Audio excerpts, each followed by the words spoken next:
I have no idea how universal this experience is, but when I was growing up, I absolutely loved a little album by the name of Animusic. I have no clue how widely known the album is because I personally came across it through rather unique means. Without going into specifics, my mom worked at a library, so I ended up hanging out there a lot after school. While I'm sure this was supposed to facilitate good homework habits and cement the library as a good place to get work done, what she probably did not consider was that she dropped a child who'd grow up to make video essays for fun into a building with all the stimulation I could ever ask for. I remember specifically camping out between shelves with a couple volumes of Peanuts, since that's the only daily comic strip compilation they had in the graphic novel section. I loved the newspaper comics so much I learned how to use an analog microfilm reader just to read the strips from a couple decades prior. I pretty much never read actual novels because A, I was a child and reading is hard, and B, this was a college library. It was a miracle some saintly librarian decided Peanuts counted as academic reading in the first place. The only other section that was decidedly not academic was the DVDs. This was back when DVDs had just become the new standard for home video. I specifically remember reading through the descriptions of Netflix DVDs my parents ordered and being fascinated.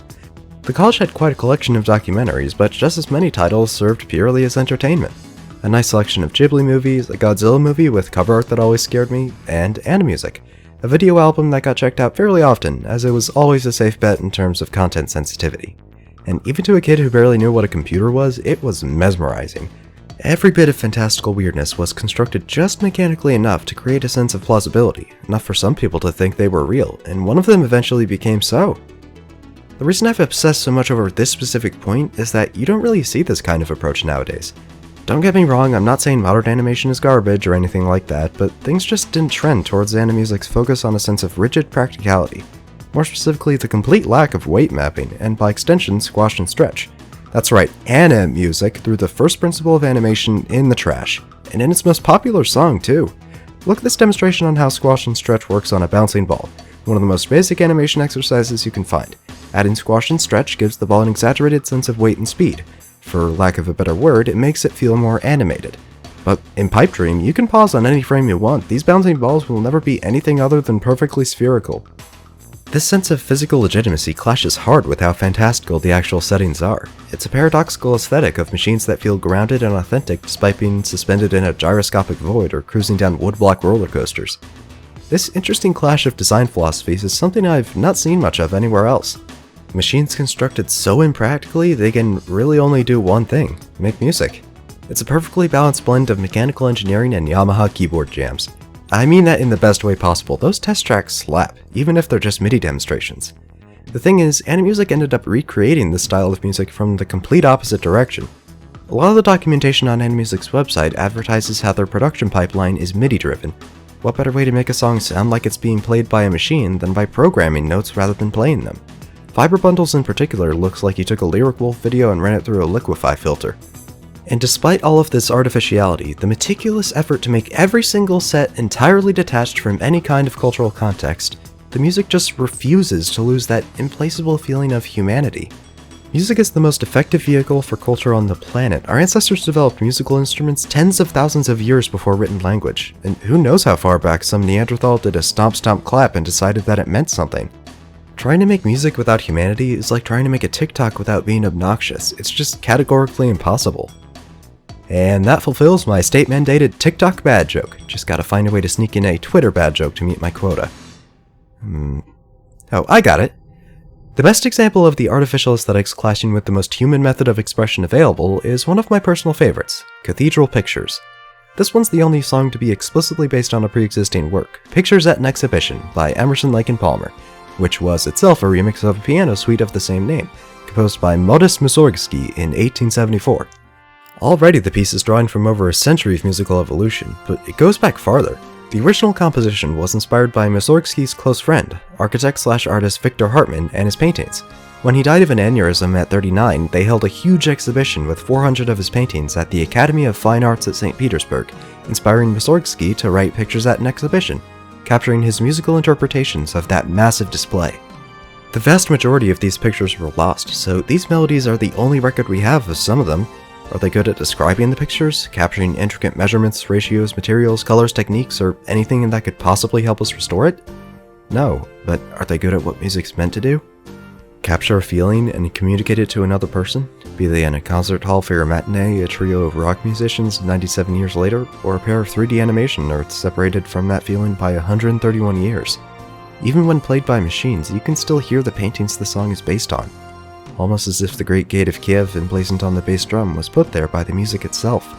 I can't think of anything more human than being able to relate to someone you've never met over nothing more than a story and a song. These robot arms and automated trumpet pillars feel more human than the average Twitter user. Boom, quota fulfilled, quitting time!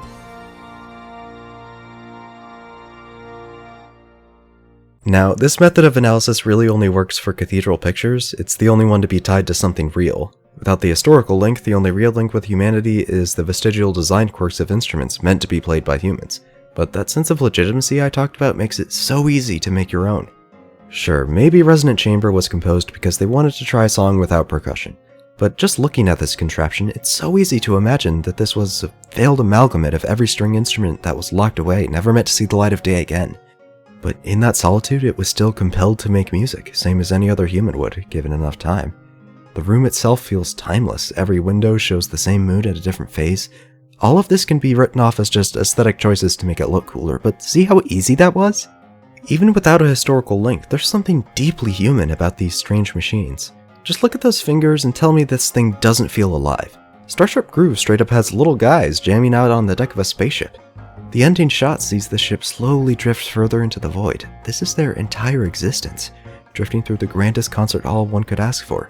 Heavy Light is absolutely dripping with this kind of subtext, being set on an Aztec pyramid with an almost ritualistic feel to the music, despite being all hard synths with the sole exception of a gong to signal the end. If we interpret these synths as a machine's voice, this really does feel like a grand prayer to a higher power, shining lights heavensward as brightly as they can. Future Retro is just a robot garage band, complete with one guy who can shred on the guitar but professionally plays the flute.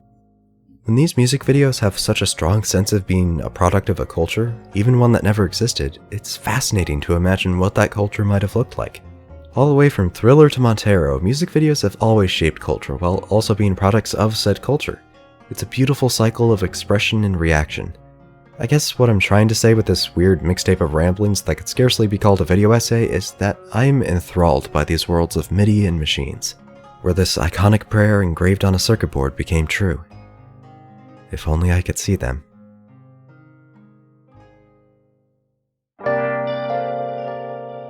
Hey y'all, again, unscripted outro segment here. So I realized that even when I set up the Discord server way back using like a Discord template, which had way too many features, and like it just overcomplicated things way too much, I was kind of frustrated with how few people actually joined it. Like, hey, I put the link up and everything, but you know, I never actually mentioned it in any videos. So yeah, I'm doing that now. So yeah, check out the Discord server. Well, it isn't really much of anything. It's just kind of there. I didn't use a template this time. It's just a blank server where you can talk about, well, whatever. See you there.